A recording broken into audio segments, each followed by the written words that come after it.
Take two. Mark and Paulette here, the two travelers in Mexico, and today we're going to talk to you about our experience renewing our passport. In Mexico. In Mexico.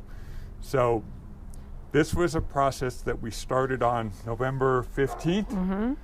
We went online, we had to fill out some forms. Mm-hmm. Go down and take our picture. Go and get an official passport Mm-hmm. picture, because they don't allow selfies. Well, they did. Remember, if you did it on that online different way, you could do your own selfie. Remember that? That's true, but it had to be like a solid white background. Yeah, and we couldn't do that anyhow So- on doing ours. So yeah, so we went down, got our pictures. Right. Came back, went to one of the sites, travel.state.gov, and filled out the DS-282 form and printed that out. The DS-282, it just makes you verify that you meet all of the qualifications. How do you remember that stuff? That was from like November 15th. You still remember that form? Because I just looked it up just a couple of minutes ago. Not lying, my memory's not great, so I have to refer back to things. Okay. So you have to fill out the DS-282 form, make sure that you meet all of the qualifications. What were the qualifications? I'm trying to think.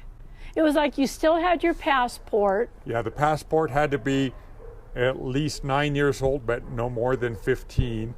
You had to be at least 25. You have 25? to have. Yep. You have to have a residence somewhere in the United States. And then there were a couple other things that you had to verify as well. You have to also supply either a birth certificate or some sort of ID from the United States, and then there are a couple other things too. I'll include links in the description too. And we used our South Dakota driver's license. Yours is still valid, right? Didn't we do that? Take a picture of that? At the time, it was still valid. Yeah. Yeah. So. Okay, so he had his South Dakota driver's license. It didn't matter whether it was valid or not. Mine had expired, but it still had my picture and ID on it, so it was fine to use. But you know, you're always sweating bullets a little bit, hoping, is it really going to work? But they would have just accepted your old passport as the valid form of ID, which, by the way, you have to send in. So that's an unsettling feeling, being in another country without your passport. It is. So that was a little bit strange, just being without that. They do say though, if you do have to travel in an emergency, there's some way that you could do it. You got to go down somewhere, fill out some forms, do something. But thank God we didn't have to do it. We didn't want to convolute the process, and we needed it back pretty quickly because we're planning another trip in. No, I was saying February. that's only if you have to go back to the United States. Yeah. I mean, you would only do that if you had to go back. It had nothing to do with our passport paperwork. That was if a situation came up and you didn't have it. You could still fly, but you had to go through some procedure and forms and stuff to get approval. One of the things in our case, we had to fill out the paperwork, fill out the DS-282. We had to do an online payment, and you can do that at the travel.state.gov website. However, their only accepted form of payment there is a check. Well, some of you may still have checks, but we don't anymore. So I tried to contact the Guadalajara consulate, and from there I found out that you can't speak to any person whatsoever, and if you email them, you basically just get canned responses back. So I was able to contact the Nuevo Vallarta consulate, and they were very helpful. I could speak to someone there, and they sent me some links for the payment information, and also a link to fill out to submit online as part of the passport renewal process. Now, was it another site that we had to go on though to make that payment? Yep. Okay. And I will include that link below as well. But if you're looking to speak to a live person, the Nuevo Vallarta consulate, they were fantastic and very helpful. Don't bother calling the Guadalajara consulate if you have questions, because you're not going to get to speak to a live person. Right. And so the Nuevo Vallarta consulate sent me a link to where I could pay with a credit card online. Because one of the things that you have to do is submit your proof of payment.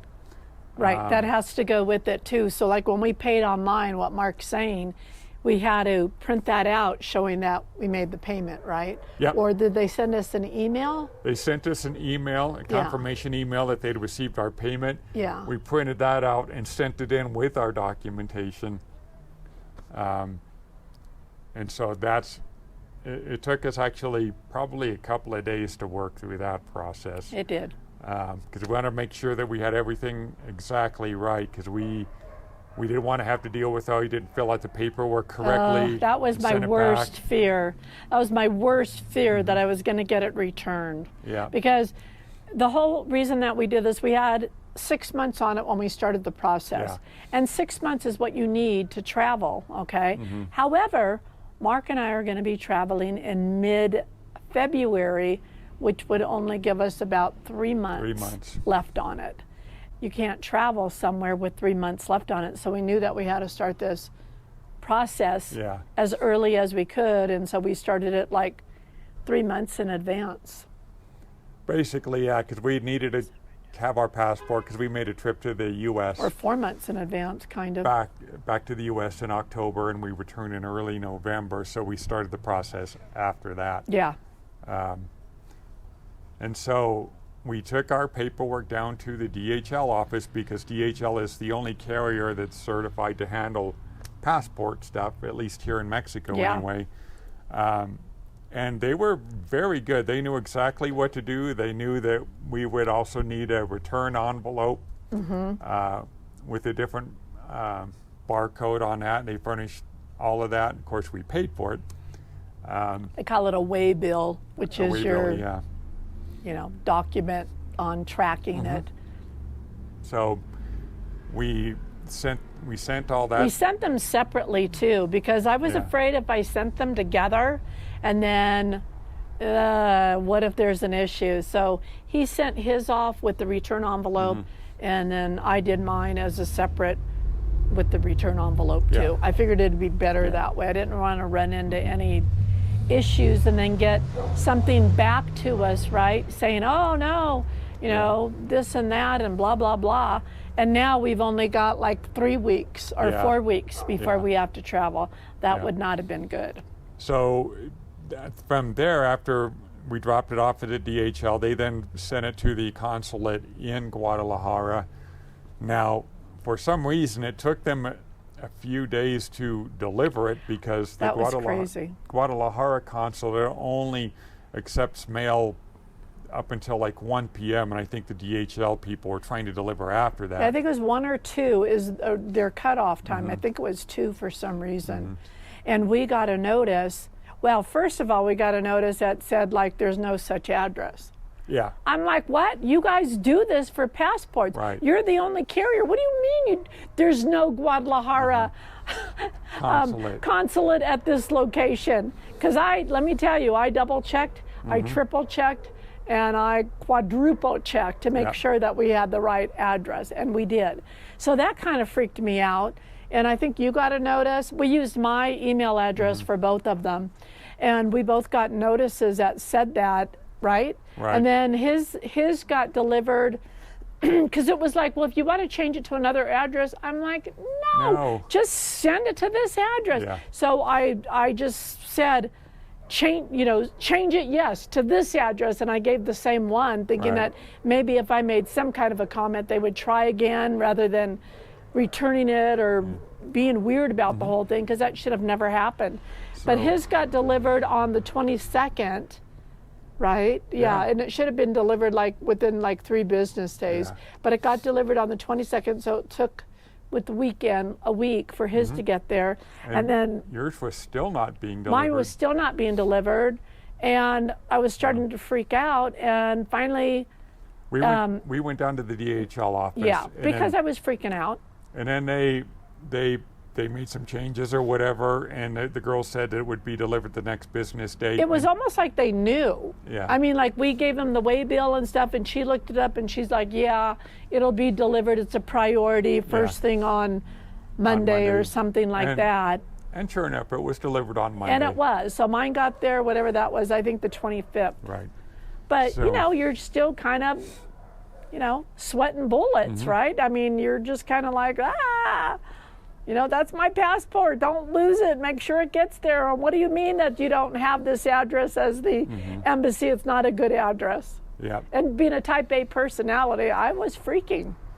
So. And if Mark freaks, you never see it. Yeah. It's hidden deep inside. Way deep inside. Because one of us has to keep our wits about us. So it might as well be me. Yeah. Okay, go on. So, you notice how fast she glossed that one over. Yeah. So we, and then the waiting period began, and finally on December 17th, you received notice that the documents had been received. I think it was the 19th. I think I got something on the 19th. I checked, because I was checking the email all the time. Yeah. I was actually going on the DHL site, you know, because they said you would get an email, but I wanted to check with DHL on that return way bill. So I was doing both of them the whole time. Yeah. So finally on December 19th, there was a notice, but it was a generic notice because remember, I used my email for both his and mine. And all it did was say that that your passport is being returned now. Yeah. That was it. Well, whose?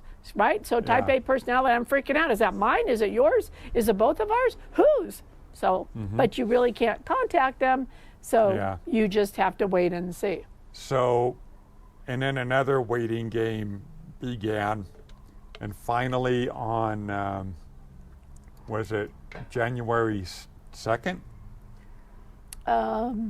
No, yesterday was the 3rd. Right, but on January 2nd, you received notice that they would be arriving by January 6th. Oh, right. Then, I did get a notice that said that the passport, the estimated date was supposed to be the 2nd, but it was going to be the 6th. Right.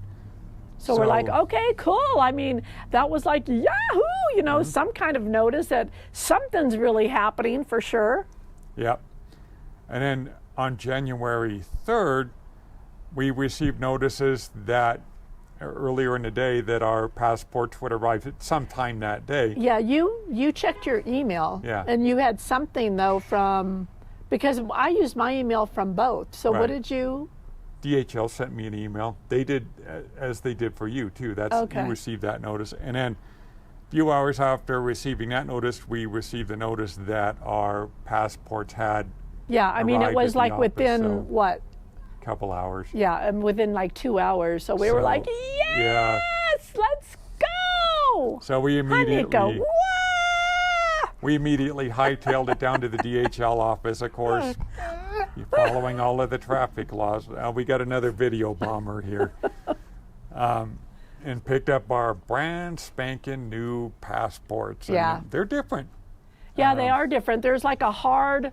the hard plastic page is the first hard plastic page is the one that has your picture and your passport number and stuff on it. They're just totally different. And then when I was filling out the paperwork, it asked, did you want the bigger passport that has 50 pages in it or the regular one? And it was a little bit extra if you wanted that, but we don't travel that much. So we thought, okay, let's just get the regular one. So I didn't check that one or anything. But sure enough, ours has like 50 pages in it. It was like almost double as thick as the original one. And then we got our original one back, and our original one, if you guys remember, this happens, they put 2 holes in the front of the booklet, and then they put 2 holes in the page that has your passport number and your picture and that sort of stuff in it. The rest of the pages did not have any holes in it. Yeah. But basically it's an invalid passport now. Nico, stop it. Nico. I think he's fighting with Fiona playing. So the whole process took about 7 weeks, roughly, from beginning to end. Yeah, I think about that. So, yeah.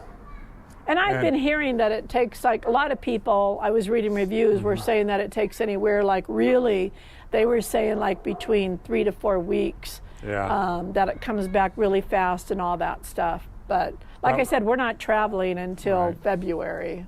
And keep in mind, we were sending ours off during the holiday season too. Right, weekends involved, you know, you can't count all that stuff.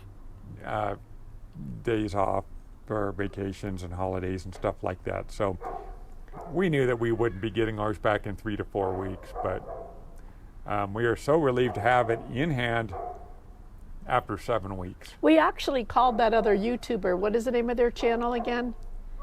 With Michael and Luis. Michael and Luisa, and I'll post a link to their channel. Go and blank on their name of their channel.